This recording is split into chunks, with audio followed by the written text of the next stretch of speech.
Welcome to I dream. నేను మీ అనుష కోమల్. ఇవాళ మన guest PCOD, PCOS, thyroid, fat loss expert, అదేవిధంగా క్లినికల్ డైటీషియన్ పవని గారు. వారితో మాట్లాడదాం. నమస్తే మ్యామ్. నమస్తే అండి. చాలా మందిలో థైరాయిడ్ చూస్తున్నాం. ఇంటికి ఒకళ్ళు ఉన్నారు ఆల్మోస్ట్. ఎగ్జాక్ట్లీ, అవునండి. మెయిన్గా జంక్ ఫుడ్ తింటే థైరాయిడ్ వస్తుందా అని వింటున్నాం. అసలు వస్తుందా నిజంగా? దానికి దీనికి రిలేషన్ ఉందా? ఉంది, రిలేషన్ ఖచ్చితంగా ఉంది. ఇప్పుడు జంక్ ఫుడ్ ఏంటంటే కంప్లీట్గా ప్రాసెస్డ్ ఫుడ్ మనం వింటూనే ఉంటాం. అండ్ ఇక్కడ రీసెంట్గా మనం చూసాము పన్నీర్ కూడా ఫేక్ పన్నీర్ ఇంక్లూడ్ చేస్తున్నారు అని చెప్పేసి. అవును. సో ఫేక్ పన్నీర్ ఎలా అంటే మనకి uric acid something colours add చేసేసి ఫేక్ పన్నీర్ చేస్తున్నారు. ఇదేంటంటే రెస్టారెంట్స్కి తక్కువ క్వాంటిటీలో వెళ్ళిపోతుంది అనమాట. తక్కువ అమౌంట్ లో తీసేసుకుంటారు రెస్టారెంట్స్. చాలా తక్కువ కాస్ట్ లో వచ్చేస్తుంది. ఇప్పుడు చూడండి, పన్నీర్ కర్రీ మనం ఆర్డర్ చేసినా కూడా they will give lot of paneer pieces in that. అవును. సో మనం అదే ఇంట్లో కొన్నాం అనుకోండి, 200 రూపీస్కి 250 రూపీస్కి పావు కేజీ మనకి ఇస్తారు బయట కొంటే కనుక. సో ఇలా రెస్టారెంట్స్కి కూడా మనం చెప్పలేం. ప్రాసెస్డ్, టూ మచ్ ప్రాసెస్డ్ తక్కువ కాస్ట్లో వస్తాయి కాబట్టి వాళ్ళు వాడుతూనే ఉంటారు. తరచుగా జంక్ ఫుడ్కి వస్తే కనుక పిజ్జా, బర్గర్, ఇది bread and cheese is processed. So ఇందులో వాళ్ళు ఖచ్చితంగా డే టు డే ఎక్స్పైరీ అయినవి వాడతారు, ఎక్స్పైరీ అవ్వని వాడతారని ఏం లేదు కదా. సో ఎక్స్పైరీ అయినవి కూడా వాడతారు. సో ఇలా తరచుగా జంక్ ఫుడ్లో టూ మచ్ క్యాలరీస్ కూడా ఉంటాయి. ఈ too much calories processed food ఎక్కువ తీసుకోవడం వల్ల మెయిన్గా మనకి ఇన్సులిన్ రెసిస్టెన్స్ ప్రాబ్లం అనేది ఫేస్ చేస్తాం. ఇన్సులిన్ రెసిస్టెన్స్ వల్ల వెయిట్ గెయిన్ అవుతుంది. అంటే సపోజ్ మనం ఏ ఫుడ్ తీసుకున్నా ఎనర్జీలాగా కన్వర్ట్ అవుతుంది. ఎనర్జీలాగా కన్వర్ట్ అవ్వాలంటే ఇన్సులిన్ అనేది ఏంటంటే ఈ షుగర్ని ఎనర్జీలాగా కన్వర్ట్ చేస్తుంది అనమాట.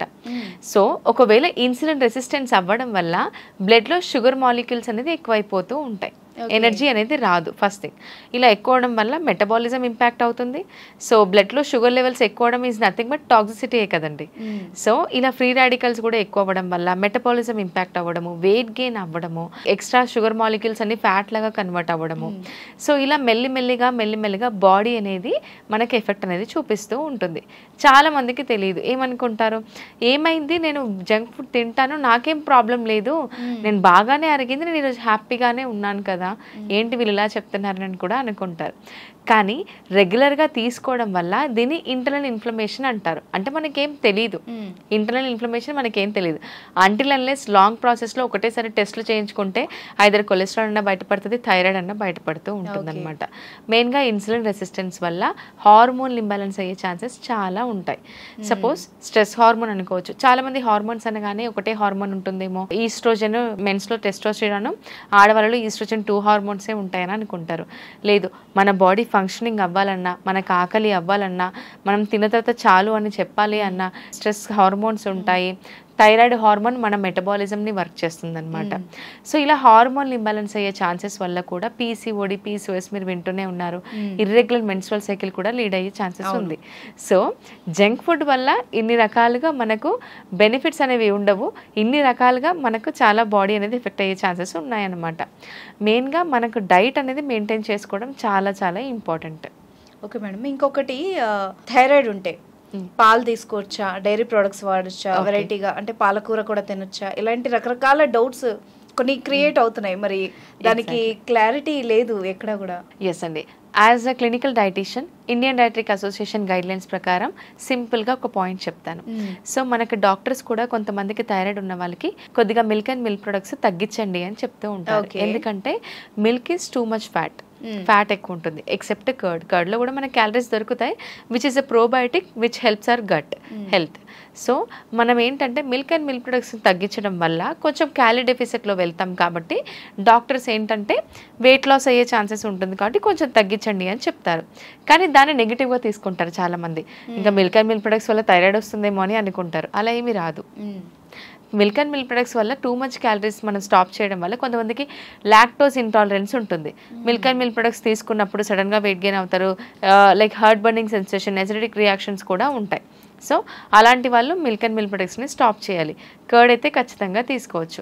మీరు అడిగినట్టు పాలకూర, రీసెంట్గా నా క్లయింట్ కూడా అడిగారు, పాలకూర తినద్దన్నారండి, తెలిసిన వాళ్ళు ఒక వీడియోలో చూశాను అని చెప్పారు. సో యూజువల్గా పాలకూర వల్ల ఏం కాదండి. ఆడవాళ్ళలో ఐరన్ డెఫిషియన్సీ చాలా మటుకు ఫేస్ చేస్తూ ఉంటాం. ఎందుకంటే మనం ఇల్లు మెయింటైన్ చేయాలి, లైఫ్ స్టైల్ని మెయింటైన్ చేయాలి, ఫ్యామిలీ ప్రెషర్ ఉంటుంది. వీటన్నిటి వల్ల మన హెల్త్ మనం చూసుకోం, రైట్.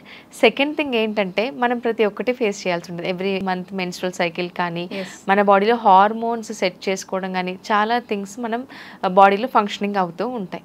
సో దీనివల్ల మనకు ఐరన్ డెఫిషియన్సీ అనేది ఖచ్చితంగా ఉంటుంది. సో ఇలాంటి వాళ్ళు పాలకూర, ఆకుకూరగాయలు తినడం వల్ల లాభం ఉంటుంది, కానీ పాలకూర వల్ల థైరాయిడ్ వస్తుంది అంటే ఇంక అందరికీ థైరాయిడ్ వచ్చేసేయాలి కదా, అలా ఏమీ ఉండదు. సో మరి అసలు థైరాయిడ్ ఉన్న వాళ్ళు ఏం తినొచ్చు, ఏం తినకూడదు, ఏవి అవాయిడ్ చేయాలి, ఏది ఎంత తినాలి, ఒకటి క్లారిటీగా చెప్తారా? డెఫినెట్గా చెప్తాను. మెయిన్గా వెజిటేబుల్స్ తీసుకుందాం. వెజిటేబుల్స్లో వచ్చేసి క్యాబేజ్, కాలీఫ్లవర్, బ్రొకలీ, లెట్యూస్ అంటే క్రూసిఫెరసీ, ఈ ఫ్యామిలీకి చెందిన వెజిటేబుల్స్ అవాయిడ్ చేయాలి. ఇంకోటి ఏంటంటే చాలా మంది బిర్యానీతో పాటు ఆనియన్, పచ్చి ఆనియన్ తీసుకుంటూ ఉంటారు. పచ్చి కూరగాయలు ఎక్కువ ప్రిఫర్ చేయకూడదు థైరాయిడ్ ఉన్న వాళ్ళు. పచ్చి కూరగాయలు వీలైనంత వరకు అవాయిడ్ చేయాలి. ఎందుకండి అని అంటే కనుక పచ్చి కూరగాయలు తీసుకోవడం వల్ల గాయిట్రోజన్స్ రిలీజ్ అవుతాయి. రాగా ఎప్పుడు ప్రిఫర్ చేయకూడదు. వెల్ కుక్డ్ వెజిటేబుల్స్ ప్రిఫర్ చేయాలి. మనం చెప్పుకున్నట్టు ఈ క్రూసిఫెరస్ వెజిటేబుల్స్ అవాయిడ్ చేయాల్సి ఉంటుంది, అంతే. అండ్ ఫ్రూట్స్ విషయానికి వస్తే ఏం తినొచ్చు, ఏం తినకూడదు, ఏమైనా రిస్ట్రిక్షన్స్ ఉంటాయా? ఫ్రూట్స్ అన్ని తీసుకోవచ్చండి. ఈ ఫ్రూట్ ని మనం బ్లేమ్ చేయలేము. ప్రపంచంలో ఉన్న ఫ్రూట్స్ అన్ని మన ఆరోగ్యానికి మంచిదే. ఒక డయాబెటీస్ ఉన్న వాళ్ళకి షుగర్ లెవెల్స్ ఎక్కువ చేస్తుందని లిమిట్ అమౌంట్లో తీసుకోమంటారు. థైరాయిడ్ ఉన్న వాళ్ళు కానీ, ఒబేసిటీ వాళ్ళు కానీ కొన్ని సీజనల్ ఫ్రూట్స్ అనేది అవాయిడ్ చేయకుండా ప్రతి ఒక్క ఫ్రూట్ వాళ్ళు తీసుకోవచ్చు. ఇక్కడ గైడ్లైన్స్ ప్రకారం మెయిన్గా 3 పాయింట్స్ అండి. ఒకటేమో ఫస్ట్ పాయింట్ అశ్వగంధ.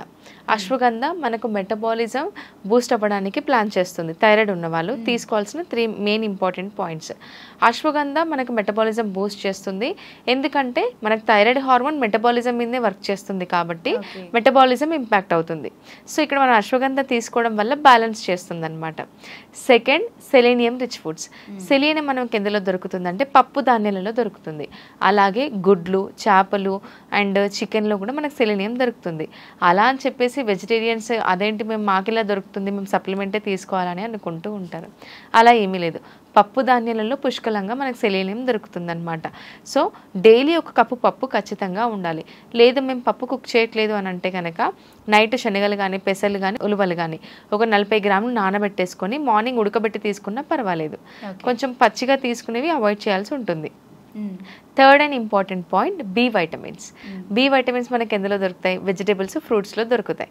సో ఖచ్చితంగా vegetables as per the guidelines ఒక thyroid client per day 350 to 400 grams vegetables తీసుకోవాలి. అప్పుడు ఆ ఫైబర్ పుష్కలంగా అందడం వల్ల మన మెటబాలిజం, వైటమిన్స్, మినరల్స్ అబ్జార్ప్షన్ కూడా చాలా బాగుంటుంది. ఓకే అండి. మెయిన్గా థైరాయిడ్ ఉన్న వాళ్ళు ఎక్కువ ఫేస్ చేసే సమస్య వెయిట్ గెయిన్ అయిపోవడం. అది చాలా ఇబ్బందిగా ఉంటుంది వాళ్ళకి. మరి ఎలా తగ్గించుకోవాలి, దానికోసం ఎలాంటి జాగ్రత్తలు తీసుకోవాలి? షూర్. సో దీనికి ముందు ఒక పాయింట్ చెప్తాను మీకు. వెయిట్ గెయిన్ అవుతున్నారు అంటే మనకు 2 types ఆఫ్ థైరాయిడ్ ఉంటుంది.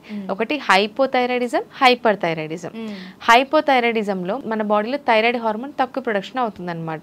ఇప్పుడే మాట్లాడుకున్న మెటబాలిక్ హార్మోన్ ఇది. సో తక్కువ అవడం వల్ల మెటబాలిజం లో అయిపోతుంది, అందుకని వెయిట్ గెయిన్ అవుతారు.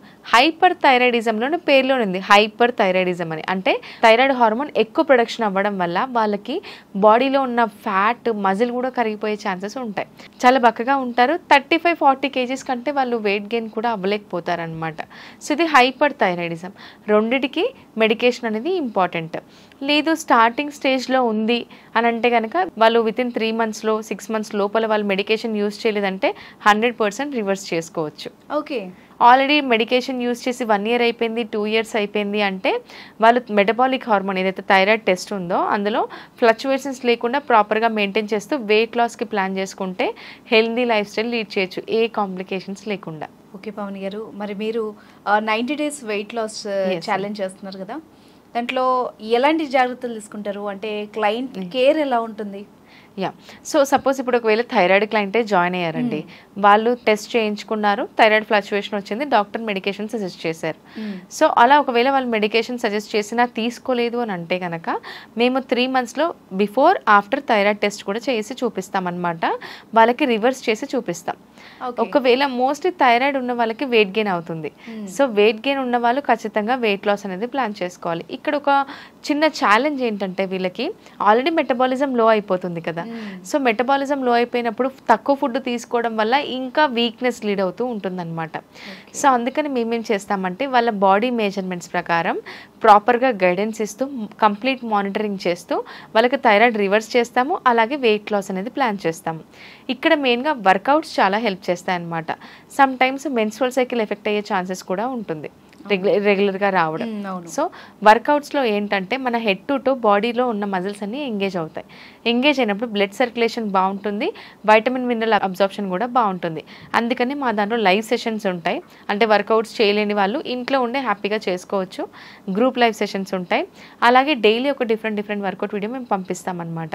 అలా పంపిస్తే వాళ్ళు by the end of the వాళ్ళ టైంలో, అంటే జాబ్ చేస్తూ ఉంటారు కొంతమంది, సో వాళ్ళ కన్వీనియంట్ టైంలో by the end of the workout complete చేస్తే చాలు. 3 monthsకి పర్సనల్ డైటీషియన్ ఉంటారు అండ్ హ్యాపీగా కిచెన్ బేస్డ్ ఫుడ్తోనే వెయిట్ లాస్ అనేది ప్లాన్ చేస్తాము. సో వ్యూయర్స్ విన్నారు కదా, మీరు కూడా 90 days ఛాలెంజ్ వెయిట్ లాస్ ప్రోగ్రామ్లో కనుక జాయిన్ అవ్వాలనుకుంటే స్క్రీన్ పైన ఉన్న నెంబర్ని డయల్ చేయండి. Thank you ma'am. Thank you so much అండి.